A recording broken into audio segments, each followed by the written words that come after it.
Hi guys, welcome back to part 2 of this end of autumn update from Fruitopia. I'm making 2 parts because to have a 4K video I need to make the videos spread open or spread apart, because the 4K only allows 20 minutes maximum length without editing. I don't edit my videos. So I wanted to show you this Pinkerton avocado on the last day of autumn, how it's flowering. Hang on, let's see if I can get the focus. Look at that. Huh? Hang on. Yeah. Look at that. A flowering avocado at the very beginning of winter, end of autumn. So I don't know what that's gonna mean. It's covered in flowers. I've never seen that before.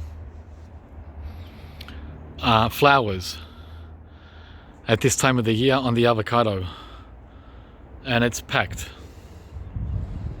with these flowers all the way to the top.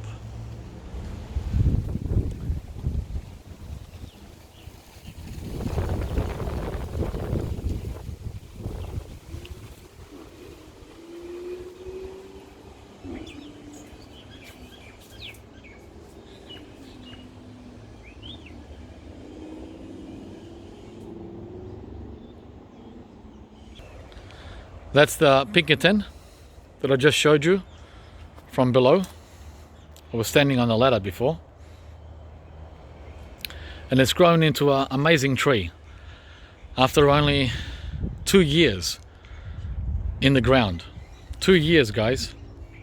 Check it out. Pinkerton. And as I said, it's getting all these flower buds and even flowers at this unusual time of year. Usually they flower in spring, but it's completely covered now in autumn or winter. Pick whichever one you like. Last day of autumn, a day before winter. So the Pinkerton. I don't see any of the other avocados doing this, but I haven't looked closely enough. And there's autumn over there. See autumn? Plant tropical trees, guys, to get away from that limitation of cold climate fruit trees. Cherries and plums. Guess what these are, guys? Who can guess?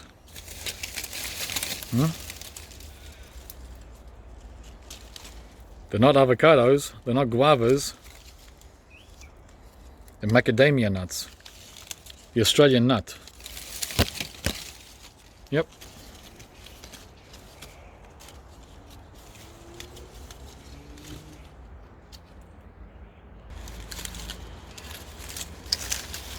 It's finally paid off. Waiting for this tree to fruit. 10 years. 10 years. So yeah, if you want to be growing rare tropical fruit in a temperate climate, just be aware you're looking at close to 10 years.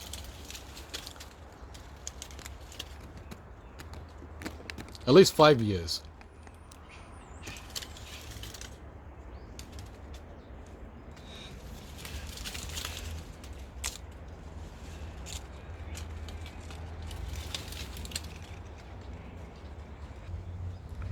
That's the Macadamia Nut Tree from the ground on a wide angle lens. It's roughly 3 feet wide and I would say 5 meters tall. Yeah.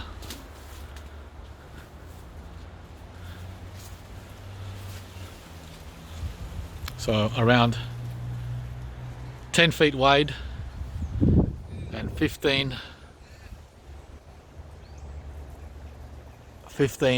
feet, at least 15 feet tall. Macadamia.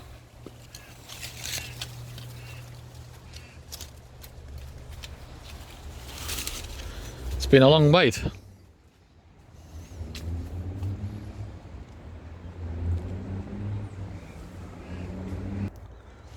Okay, this is the other side of the orange tree, the Washington navel. I have some bananas growing in here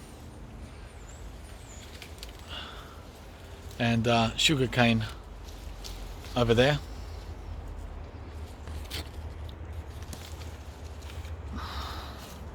And oranges here. Check out all those oranges. So citrus is also another important tree to be going for as well, to keep that tropical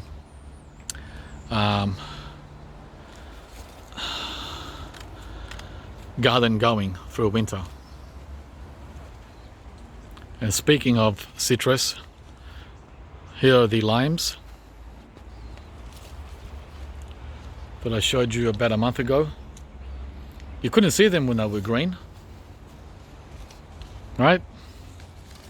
But you can sure see them now that they're turning yellow for all our Asian food, Asian cooking. Look at that. Check it out. Amazing. These are like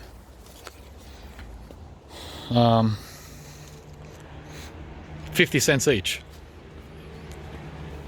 at the grocery, and there's literally about 200 of them here on this tree, and we've already eaten 100.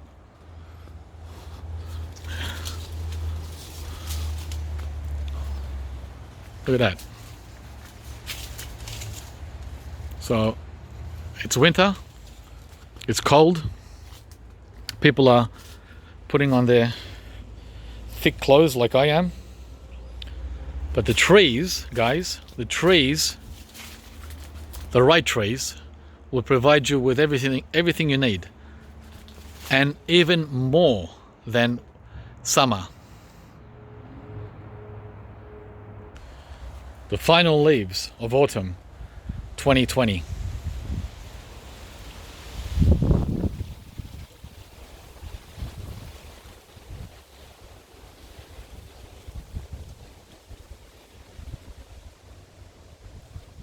Meanwhile, over here we have bananas. Look at that. Yep, even with these strong gusts we've had that are removing house roofs here in the Melbourne metro area, we've had some really damaging winds. Literally entire house roofs being blown off. And yet these banana leaves are intact.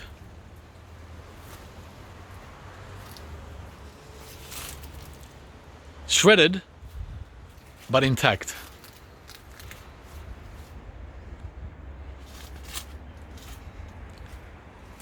These will turn yellow by July, when the temperatures hit rock bottom.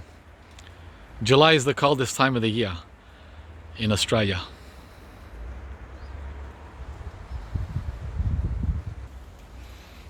This is my second lemon tree, which I planted about 6-7 years ago as a backup for the main lemon tree, the one you guys saw me butcher. Always have a backup.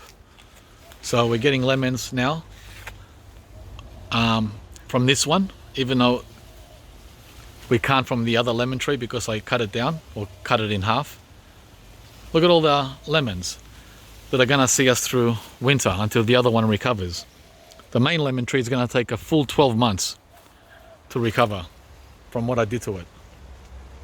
But we've got a backup, guys. We have a backup.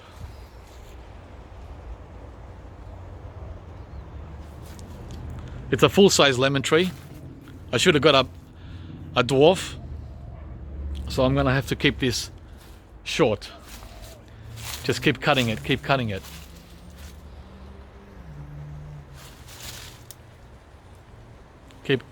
Keep it at around 3 meters.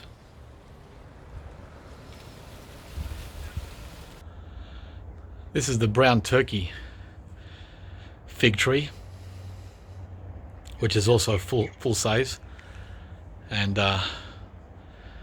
close to 20 years old, having lost all its leaves too.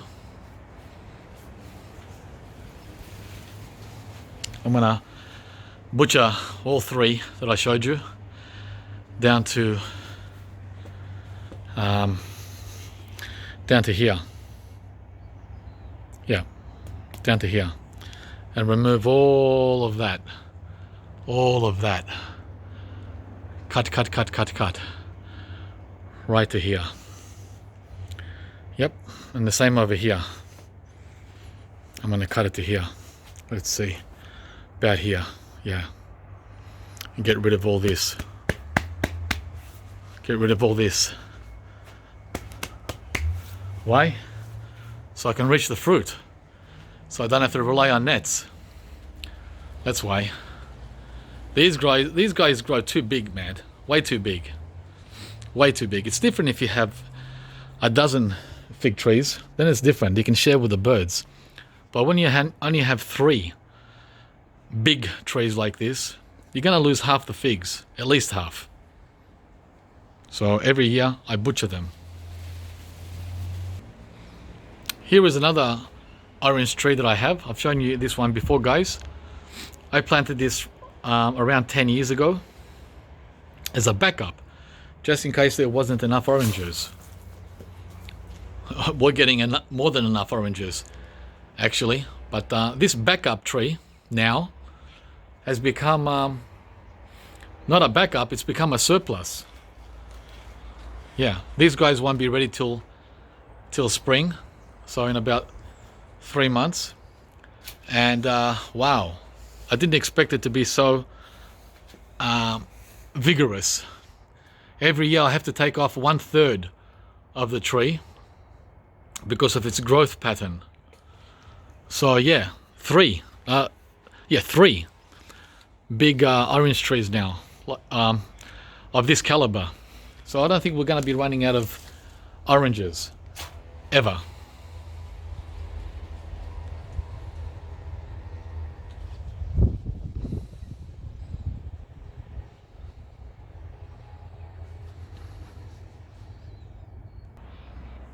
I was going to do an update on the avocado tree on its own, but I'm just putting everything into these videos I'm making today. Just throw it all in. Just wanted to show you the progress of the avocado, the Hass, with around 120 fruit, give or take 10 or 20. I haven't counted each one, but it seems like around over 100 and under 150. So this has been a real bonanza of a tree. But once again, as I've said before, plant it only if you have the room. It's massive. It's massive, guys. Go for the lamb Hass instead if you're tight on space.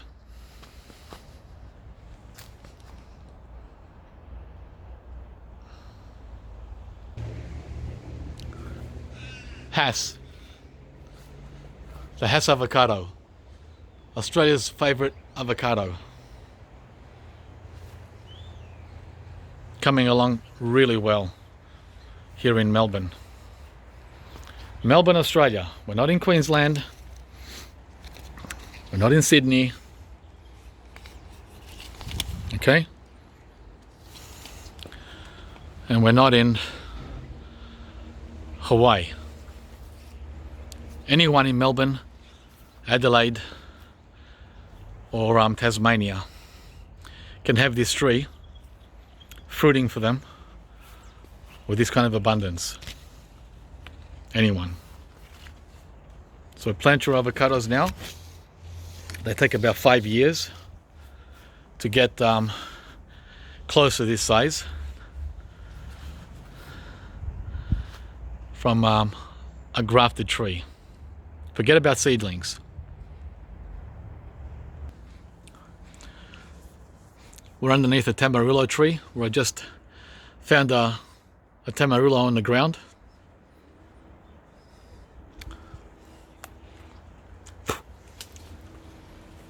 Okay.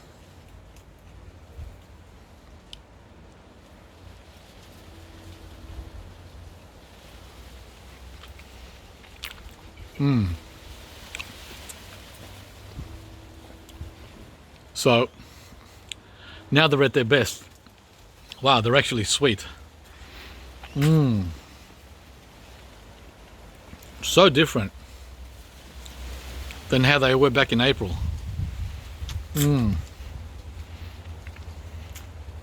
They still have a sour, tart taste, but now the sugar has been introduced.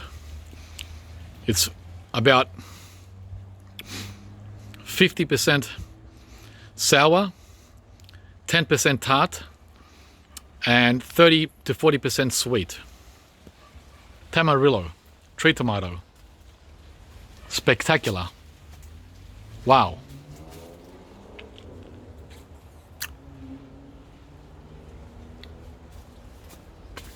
We're going to be enjoying these all through winter, together with the persimmon.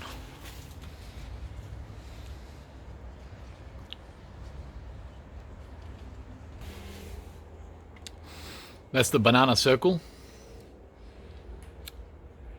where I've had bananas growing now for exactly 10 years.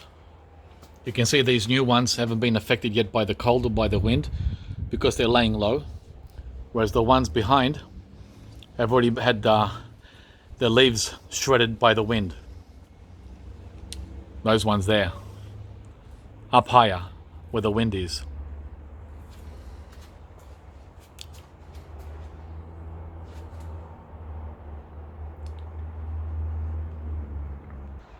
More bananas growing here in the driveway. We're in the front now. These are very well protected by the neighbour's garage, brick garage. And right next to them is the Glen Mango. I can easily make 20 videos today on all the trees that I'm showing you, but I'd rather put them all in 1 or 2 videos. Check out the Glen Mango, the oldest and most successful of all the mangoes I have. Extremely healthy and vivid in its color.